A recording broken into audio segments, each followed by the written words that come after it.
நாகை மாவட்டம் கீழ்வேலூர் அருகே பெரியதும்பூர் பகுதியில் மீனாட்சி அம்மன் சமேத சொக்கநாத சுவாமி கோவில் உள்ளது. இக்கோவிலில் வைகாசி உற்சவம் ஆண்டுதோறும் விமர்சையாக நடைபெறுவது வழக்கம். இந்து சமய அறநிலையத்துறைக்கு உட்பட்ட இக்கோவிலில் அருகே காலியான இடத்தில் பல நூறு ஆண்டுகளாக கோவில் விழா, சுவாமி புறப்பாடு மற்றும் கலை நிகழ்ச்சிகள் உள்ளிட்டவைகள் நடத்தப்பட்டு வருகிறது. இந்த ஆண்டு வைகாசி உற்சவ விழா 22ஆம் தேதி தொடங்க உள்ளது. நிலையில் கோவில் திருவிழாவை நடத்துவதற்கு இடையூறாக அந்த இடத்தில் கிராம ஊராட்சியின் ஒப்புதலோடு வனத்துறை மூலம் மரகத பூஞ்சோலை என்ற பூங்கா உள்ளதாக அப்பகுதி மக்கள் குற்றம் சாட்டியுள்ளனர். பூங்கா அமைக்கும் பணிகள் தொடங்குவதற்கு முன்பு கோவிலுக்கு செல்ல பாதை மற்றும் விழாக்கள் நடத்துவதற்கும் சுவாமி புறப்பாடு நடைபெறுவதற்கும் எந்தவித இடையூறும் ஏற்படுத்த மாட்டோம் என்றும் உறுதி அளிக்கப்பட்டதாக கூறப்படுகிறது. ஆனால் தற்போது கோவிலை சுற்றி விழாக்கள் நடத்த முடியாத வகையில் கம்பி வேலிகள் அமைத்து பூங்கா அமைக்கப்பட்டு கோவிலுக்கு செல்லும் வழி மற்றும் விழாக்கள் நடைபெறும் இடம் முழுவதும் அடைக்கப்பட்டுள்ளதை அறிந்த அப்பகுதியினர் கடும் அதிர்ச்சிக்கு ஆளாகினர்.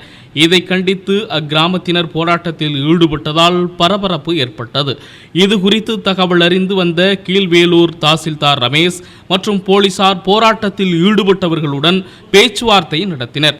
பேச்சுவார்த்தையில் விழா நடைபெறுவதற்கு உரிய இடத்தை ஒதுக்கி வழங்க நடவடிக்கை எடுக்க வேண்டும், மேலும் தற்போது அமைக்கப்பட்டுள்ள கம்பி வேலிகளை அகற்ற வேண்டும் என கோரி அதிகாரிகளிடம் வாக்குவாதத்தில் ஈடுபட்டனர்.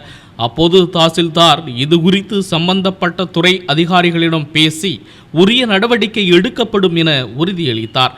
இதையடுத்து கிராம மக்கள் போராட்டத்தை தற்காலிகமாக ஒத்திவைத்துவிட்டு கலைந்து சென்றனர். இதனால் அப்பகுதியில் சிறிது நேரம் பரபரப்பு நிலவியது. சாமி பரப்புறதுக்கு ஒரு ஓப்பன் கேட் ஒன்று அதில் நம்ம இது கட் பண்ணி கொடுத்துறோம் அப்படின்னு சொல்லி சார் உத்தரவாதம் கொடுக்குறேன். இவங்க 4-5 பேர் போய் ஊர் சார்பாக மனு கொடுத்துட்டு சொல்லும்போது ஃபோன்லேயே நம்ம சார்கிட்ட பேசுகிறோம். நான் அங்கேருந்து போய் இவங்கெல்லாம் ஃபோன் பண்ணி கொடுக்குறாங்க. நான் தான் சார் அரங்காவில் நம்மளும் ஒரு ஆள் சார், அதனால் உங்கள்கிட்ட பேசுகிறேன்னா சார் சொல்லுங்கள் சார் அப்படின்னு. இதுக்கு இடையில என்னன்னா இந்த கோயிலை நாங்கள் கட்டி தரோம், ஒரு கொட்டேஷன் வாங்கிட்டு வாங்கன்னு பிரசிடென்ட் சொல்கிறேன்.